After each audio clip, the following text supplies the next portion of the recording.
My husband turned my life into a quiet kind of hell. I became a silent servant in my own home, supporting our entire family on my small paycheck. And all because of the guilt I carried, the guilt of not being able to give him a child. But one day I discovered a terrible truth, and everything changed. My name is Elizabeth Carter, and this is my story. Everyone thought Alex and I were the perfect couple. We met while taking the entrance exams for the California Agricultural University, both applying to the agronomy program. Hardly anyone chose that major from the heart.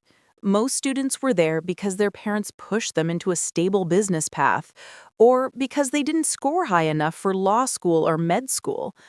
People just went wherever they got accepted. But Alex and I, we were different. We came there because it was our calling. Our love for the earth, for the miracle of life sprouting from the smallest seed, was all-consuming. Even in our first year, we knew more than some professors. The librarian learned our faces so quickly that she started setting aside new journals and fresh arrivals for us every week. We studied easily, with passion. And just as easily, naturally, our love sparked. It felt like we were meant to be together, always, like two strong oak trees growing from the same root. For 3 years, it was just us. Our love, our passion for each other, and for the science we had chosen. Our life plan formed on its own, simple and natural, just like everything between us. After graduation, we'd get married. Alex would stay in the department for graduate school, and I dreamed of working in the field. I was already interning at a large agricultural holding in Sacramento that was looking for young specialists. We even moved out of the student dorm and rented a tiny studio on the edge of town. The commute to campus got longer, and we had to work after classes. But we finally had our own little nest, a place where no one disturbed us, not in our studies, not in our love. Then Chloe appeared in our lives, suddenly. My second cousin. I'd seen her only a couple of times at family gatherings. At the end of August, her mother, Aunt Sherry, a heavy-set woman with straw-burned hair, knocked on our door. I didn't recognize her at first. Those were relatives from my father's side, and after my parents' divorce, we hardly stayed in touch. Sherry barged into our apartment like a freight truck, dragging her scrawny daughter behind her. "Here," she announced. "The girl got into the local community college. She'll stay with you. I'm not letting her live alone in some rented room. That's nothing but parties and nonsense. I brought Chloe here to study, not to hook up with who knows who. You don't mind, Elizabeth, do you? Blood is blood." Alex stayed silent. I didn't even know how to answer this relative who'd fallen on us out of nowhere. Sherry dropped Chloe's bags on the floor, smacked her on both cheeks, and rolled back out the door, yelling something about missing her bus. And then it was just the three of us. Chloe, a skinny blonde in a simple cotton dress, with an absurdly oversized chest poking out beneath it. We were silent. She was silent too, just staring at us with her big blue eyes. Bold, defiant. I remember that look to this day.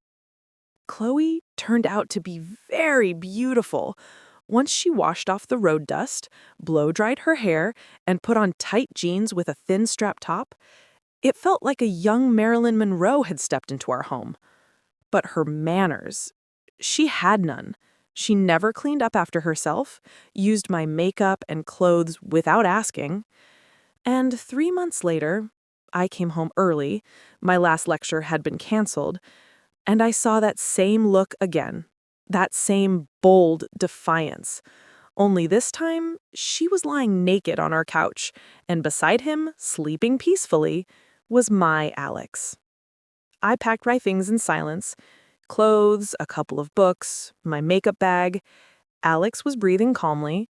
Chloe stretched lazily like a satisfied cat, not even trying to explain anything. She only stood up when I was already lacing my boots, ready to walk out of that home forever. She said, "You're just a plain gray mouse, Elizabeth. Alex has a future, and he needs a beautiful wife to look respectable in good company. I turned around and walked out without a word. I didn't cry until I was on the bus, heading to the station. I was going home, to my mother, to Iowa. The days that followed blurred into one long gray stain. I didn't leave my old bedroom in my mother's house in Iowa. Mom would bring food, set it on the nightstand, and quietly close the door. Sometimes she sat on the edge of my bed, stroked my hair, and cried silently. All I could do was stare at the ceiling. Inside me, nothing. Just cold, empty numbness. College, my degree, our future plans, all of it suddenly felt like a pointless show. Why did I even choose agronomy? What was the point of sacrificing my life for it? A month later, I dropped out. When my mother received the official withdrawal letter in the mail, it was the first time she couldn't hold herself together. "Elizabeth, what is this? You gave up everything? Because of some—" But she didn't finish. One look at my face, and she fell silent, defeated. Alex kept trying to reach me. First texts, then long voicemails. I deleted everything without listening. One day, Mom looked out the window and gasped, He's here. He actually came here." I walked to the window. Behind the white picket fence of our old house, there he was, rumpled, exhausted, holding a sad bouquet of daisies. My heart skipped, treacherously, out of old habit. But I didn't even get the chance to figure out what I felt. Mom stormed out onto the porch like a tornado. I couldn't hear the words, but through the glass, I saw her furious, trembling whisper. She kept pointing toward the highway. Her shoulders were stiff, her whole posture radiating a fierce determination I had never seen in her before. Alex tried to say something, extending the flowers, but Mom slapped his hand away and the daisies fell into the dirt. She turned around sharply and walked back to the house. "And don't you ever show your face here again." She slammed the front door behind her and leaned against the frame of my room, breathing heavily. "They're all the same, sweetheart. Words are cheap. Actions are what matter." In her eyes, I saw not just anger, but pain. Pain for me. That night, I couldn't sleep again. I stared at the moon outside my window. The home that once felt like salvation suddenly felt like a prison. Mom's pity suffocated me. The memories poisoned me. I needed to run. Anywhere. Far away. The next morning, I went to an internet cafe in town and saw a job posting. Orange pickers needed in Florida.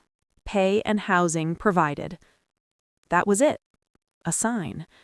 I needed something simple, physical, work that wouldn't make me think. Just hands, sun, and unfamiliar soil. When I told Mom, she stood quietly at the stove, brewing coffee in an old enamel pot. Then she sighed. "Go, Elizabeth. Maybe Florida's sun, a different sky, maybe it'll heal you better than any therapist." She understood. She knew I was slowly fading away here. I packed a single backpack, almost the same way I had done when leaving Alex. Only this time, I didn't cry on the bus. I stared out the window of the shuttle taking me to the Des Moines airport, feeling only one thing: freezing numbness. Ahead of me was Florida, strange land, endless citrus groves, and the faint hope that somewhere far from home, my broken heart might finally stop hurting. Florida greeted me with a blinding, almost white sun and a thick, intoxicating scent, a mix of orange peel, damp soil, and ocean breeze. The air was sweet and sticky. The work turned out to be heavy and physical, exactly what I wanted. Branches scratched my hands, my back ached from constant strain, but my mind stayed mercifully empty.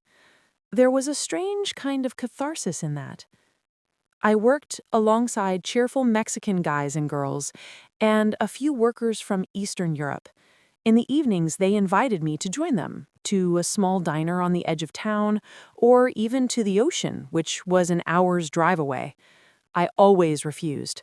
Their laughter, their lightness, their eagerness to meet new people, it felt like a knife to my chest.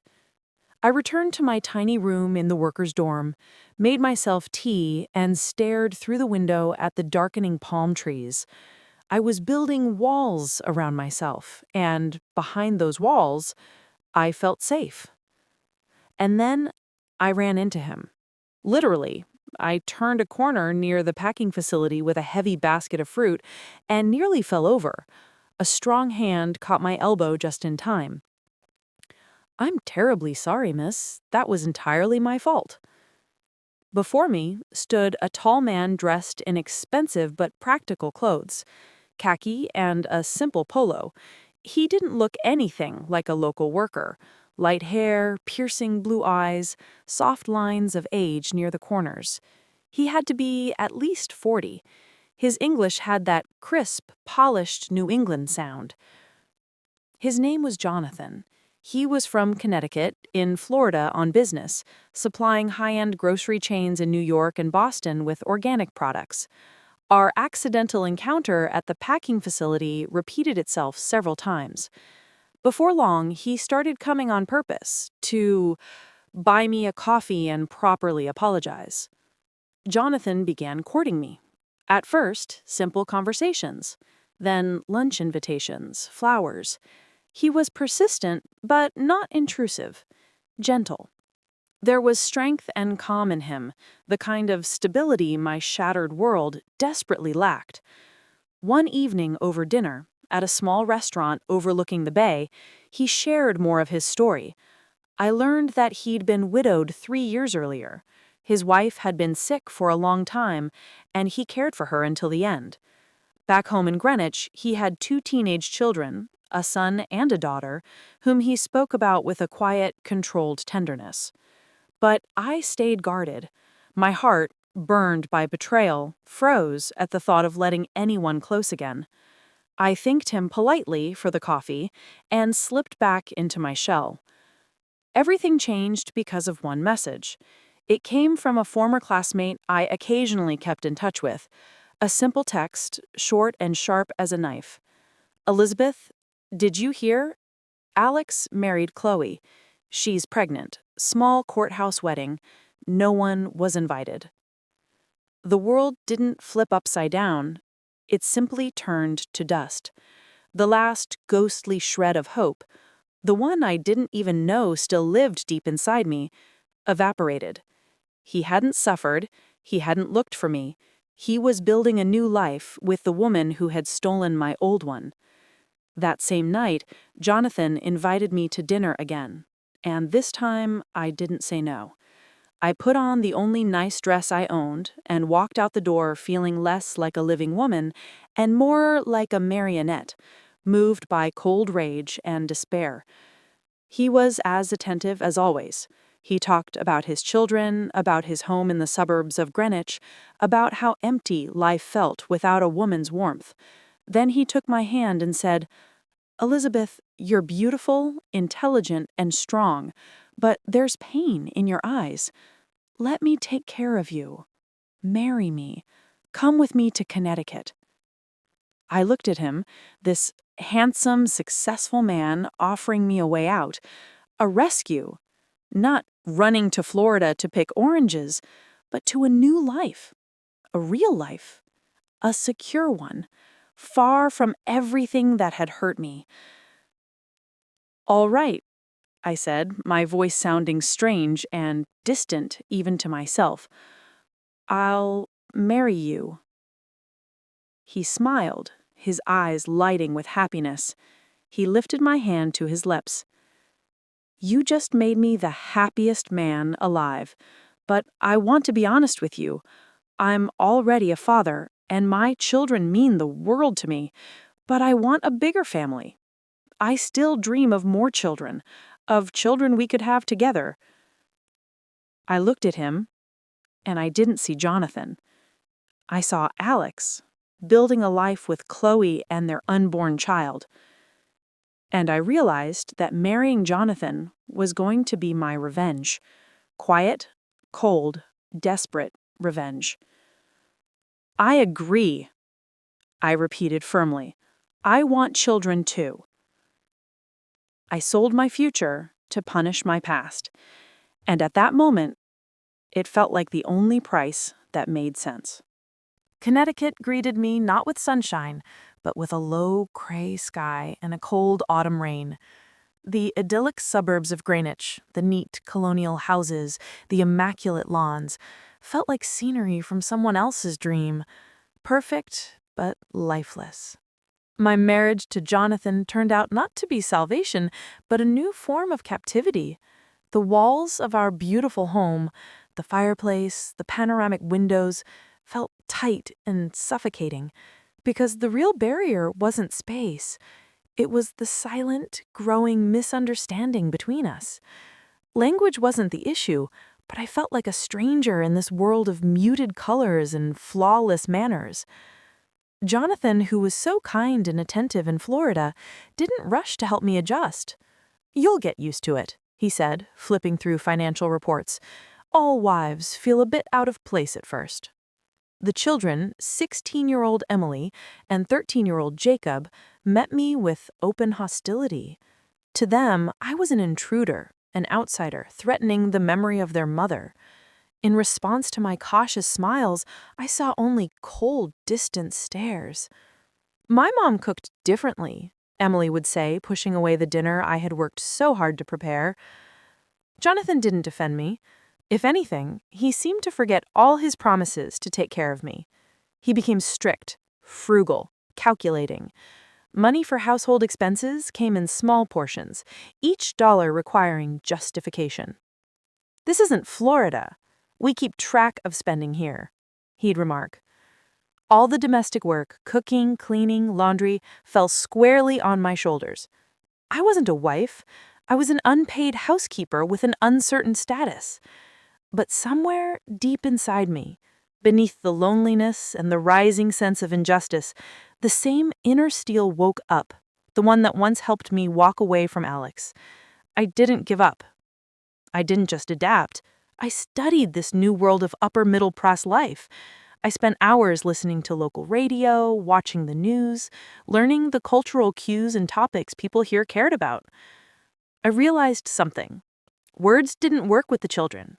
Actions did. So I stopped trying to force conversations. Instead, quietly, I learned what Jacob liked, astrophysics of all things, and bought him a Stephen Hawking book at a clearance sale.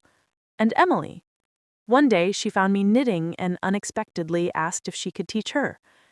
And there, between the yarn and the needles, our slow, careful dialogue began. I found a job. First as a cashier at a local supermarket, then, thanks to my background in agronomy, as an assistant at a garden center. It wasn't a career, but it was my money and my window back into the world. And then I made the biggest step. I asked my mother to send my education documents. With them, and after battling through a maze of bureaucracy, I enrolled in a part-time program at a local college, majoring in landscape design. It was my dream, reborn from the ashes of the old one. Life was slowly, steadily coming together. I began to speak up. I found work. The children began to trust me. Jonathan, seeing my independence, started treating me with more respect, even asking my opinion on household matters. Our house finally smelled not of sadness, but of life. But there was one shadow that hung over everything. One silent but that hovered in the air every time Jonathan looked at me with that hopeful expression. I couldn't get pregnant. The silence in our perfect house was growing louder every day, and the loudest sound inside that silence was the ticking, counting the days, the months, and eventually the years of our failed attempts. My inability to get pregnant became an obsession, the center around which my entire life now revolved. At first, Jonathan asked gently if I was running a little late. Then his questions became more persistent, and soon they turned into constant accusations. "You promised me children, Elizabeth," he'd say, and for the first time there was ice in his voice.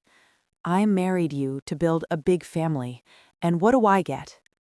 He made me feel guilty, guilty that his dream wasn't coming true, guilty that he had wasted his time on me, and that guilt became his favorite weapon.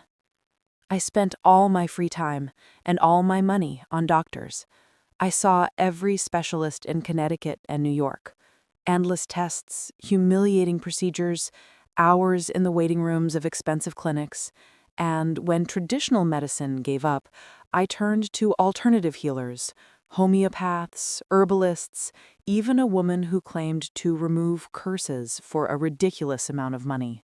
Nothing helped. Jonathan would just shrug. "There's nothing wrong with me," he'd say with unshakable certainty. "I already have 2 kids. Proof's right there." He flatly refused to even consider the possibility that he might be part of the problem. No, the problem was exclusively mine. Little by little, he turned into a domestic tyrant. If before I handled the household, now nearly all the financial responsibility was quietly shifted onto me as well. My modest but steady income from the garden center, and later from small landscaping projects, disappeared into bills, my treatments, and the kids' needs. Whenever I dared to object, his answer was always the same, sharp, crushing. "You promised me a child.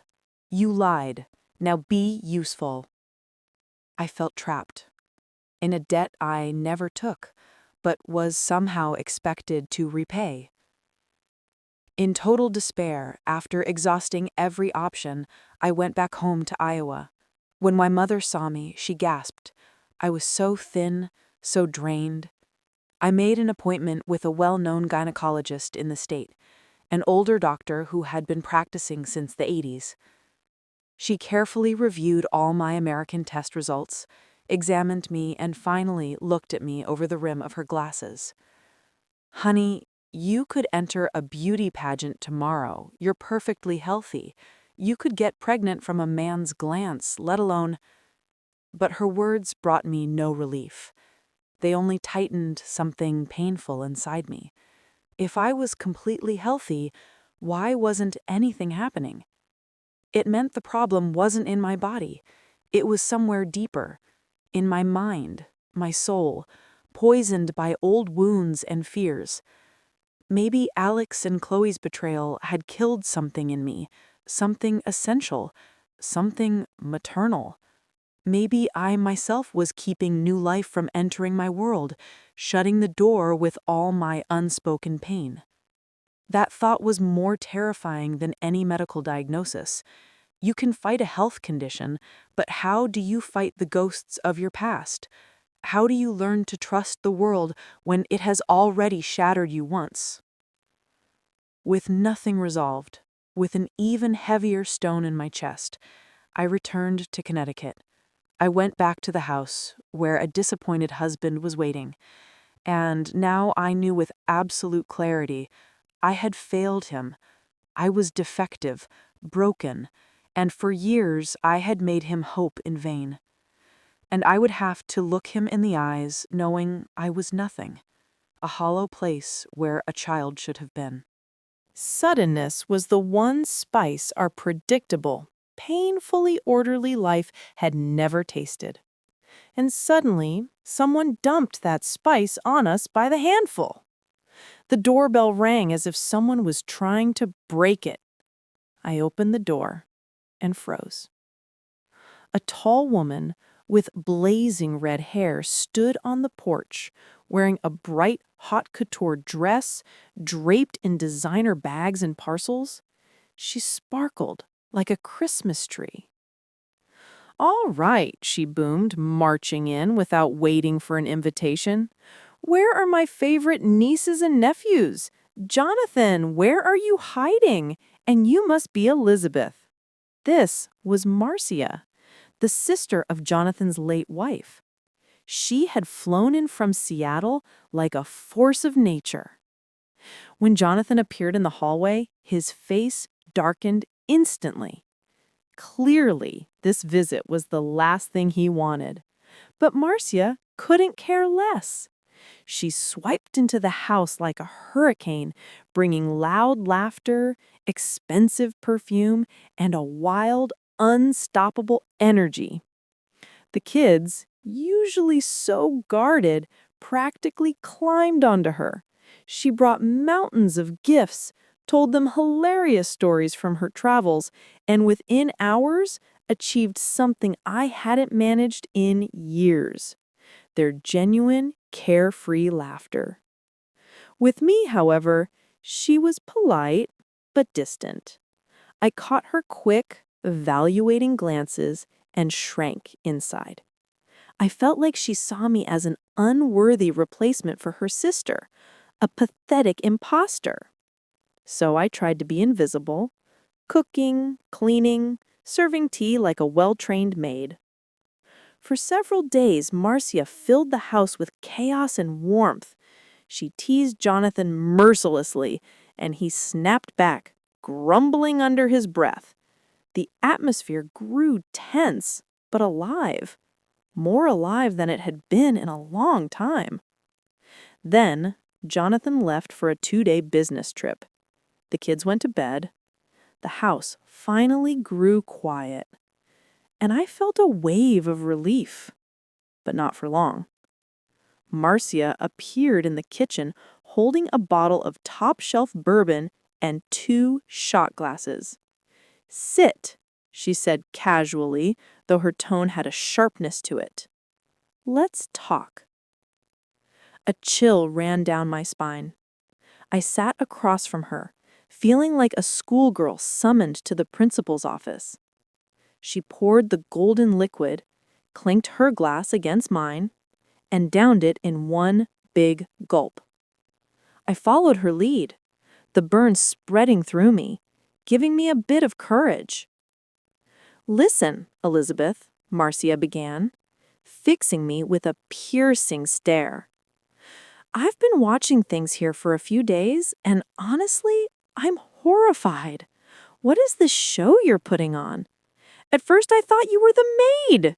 You cook, you clean, you bring in money, you run this whole house, and you walk around like a terrified mouse.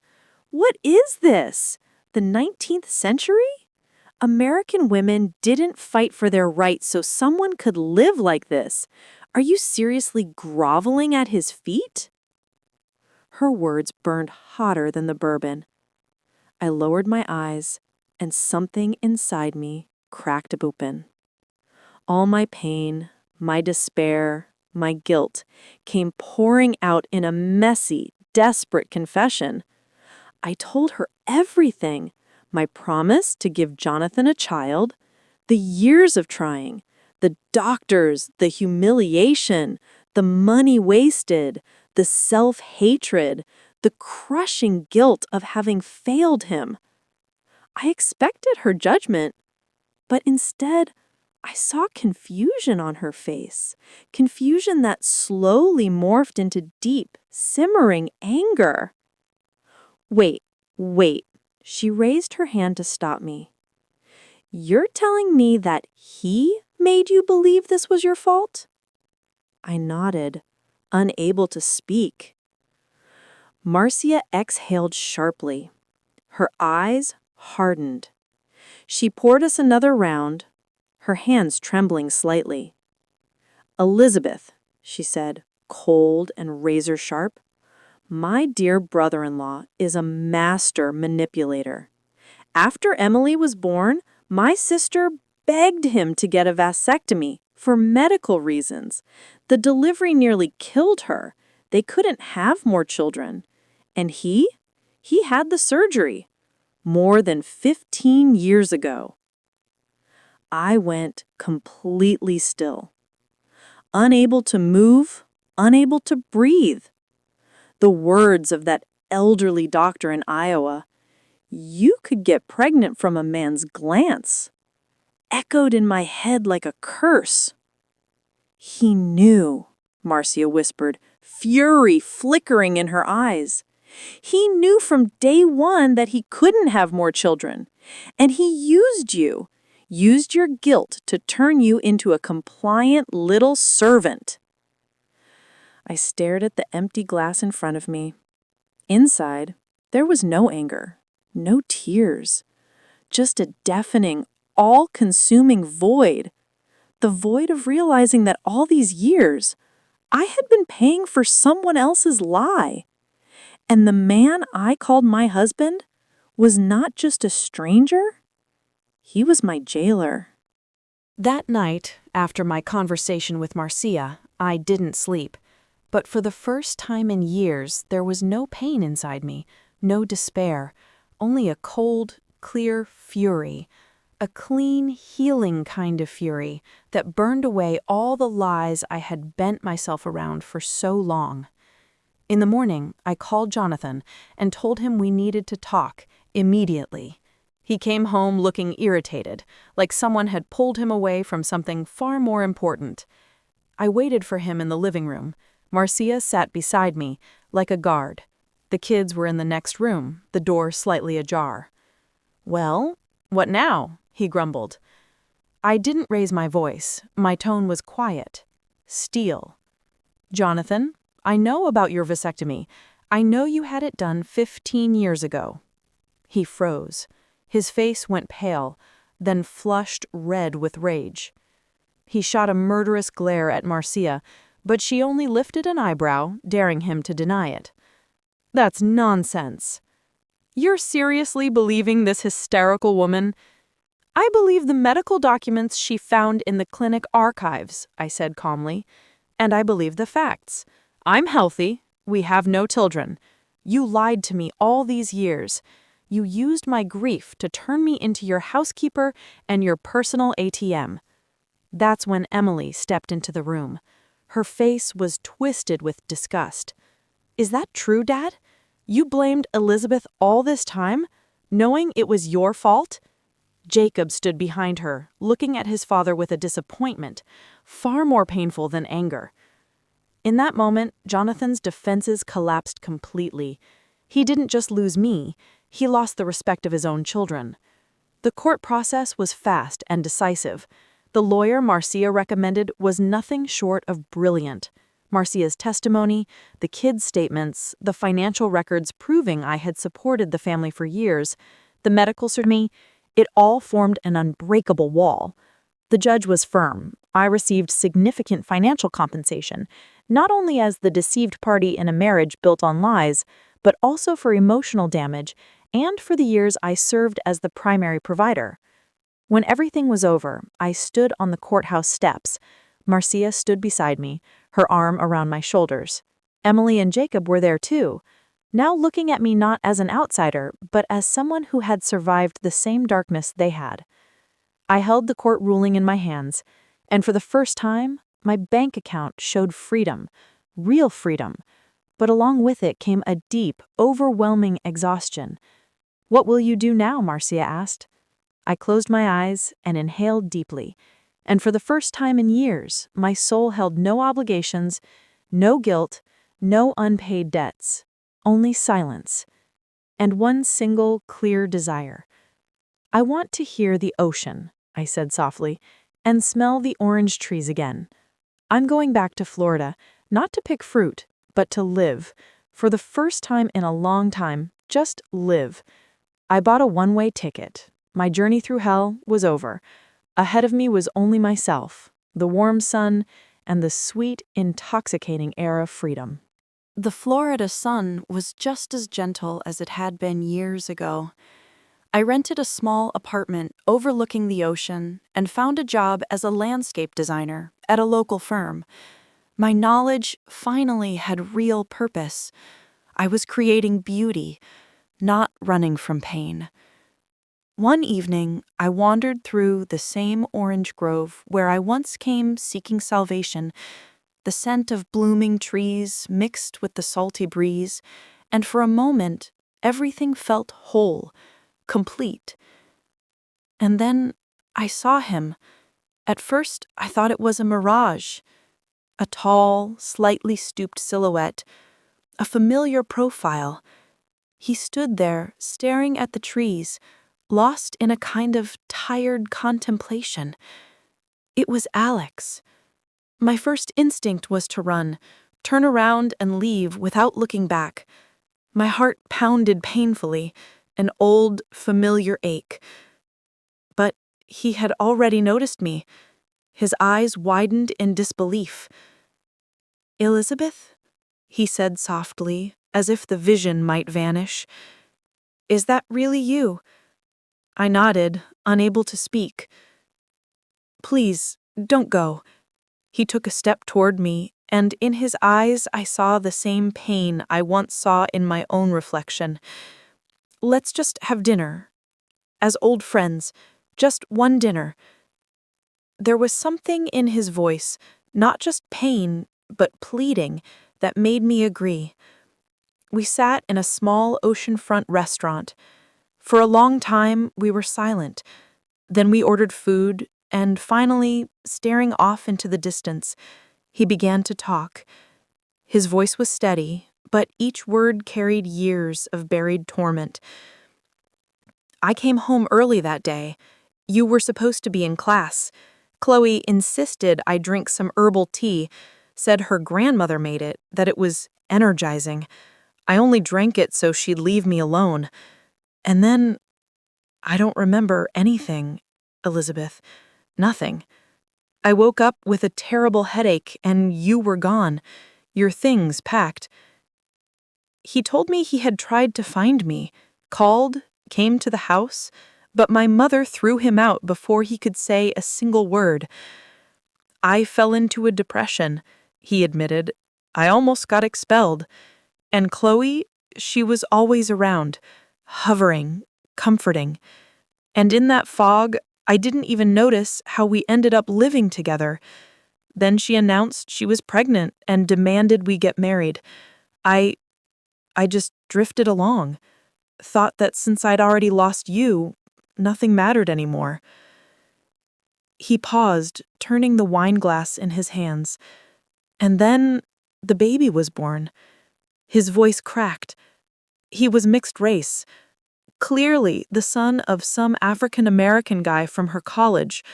Her mother, Aunt Sherry, dragged her back home in disgrace. And me, I never managed to build a real life after that. I never managed to forget you." I sat there listening, feeling something inside me crumble, the last shard of the old pain I had carried for so long. All the hatred, all the bitterness, they were built on sand. He hadn't betrayed me consciously. He had been just as deceived as I later was with Jonathan.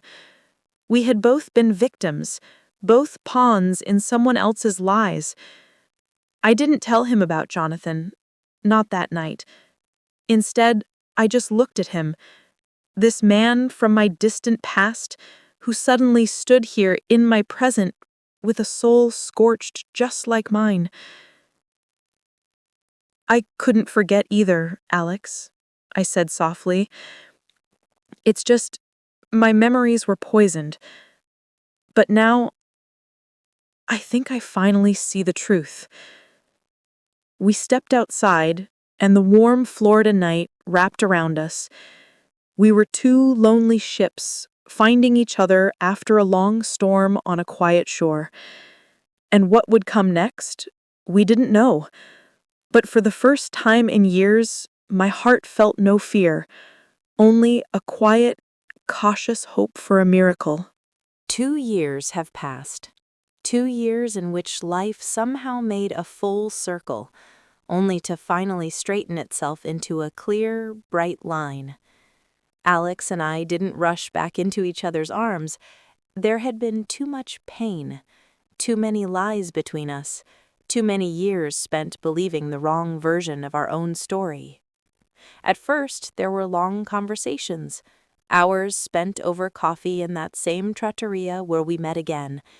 We got to know each other anew, not as the young, passionate students we once were, but as grown, tired, healed people who had learned their lessons the hardest way possible. Then Alex moved his small research project to Florida. We rented a little house near those same orange groves.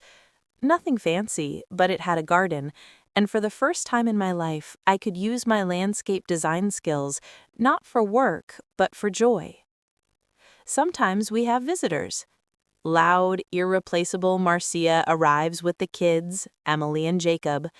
They call me Aunt Liz, and that title means more to me than any degree or award ever could. My mother visits too, and after looking around our little home, she said with unexpected relief, "I'm finally at peace about you, sweetheart. For the first time, I see you truly happy." This morning, I'm sitting in our garden. There's a cup of fragrant coffee in my hands, and on my lap sleeps our little daughter, Sophia. Her birth was the final piece of healing for both Alex and me. Not an attempt to prove anything, not revenge, just a quiet, deliberate miracle we waited for together. Alex steps outside and sits beside me, wrapping an arm around my shoulders. He looks at me, then at our sleeping daughter, and in his eyes I see the same light I once knew back in college, the light that had been buried under years of lies and heartbreak. "It's okay," I whisper. "We'll make up for everything." He smiles, that soft, knowing smile. We both understand that there's nothing to make up for, nothing to chase. We simply need to live. Our life didn't start back then, in our university days. It starts now, here, under the Florida sun, surrounded by the scent of oranges and the happy laughter of our child. And that is the greatest victory of all, not over someone else, but over our own past, over the pain that once felt endless, over the injustice that tried to break us. We stood our ground, we found each other again, and we are finally home.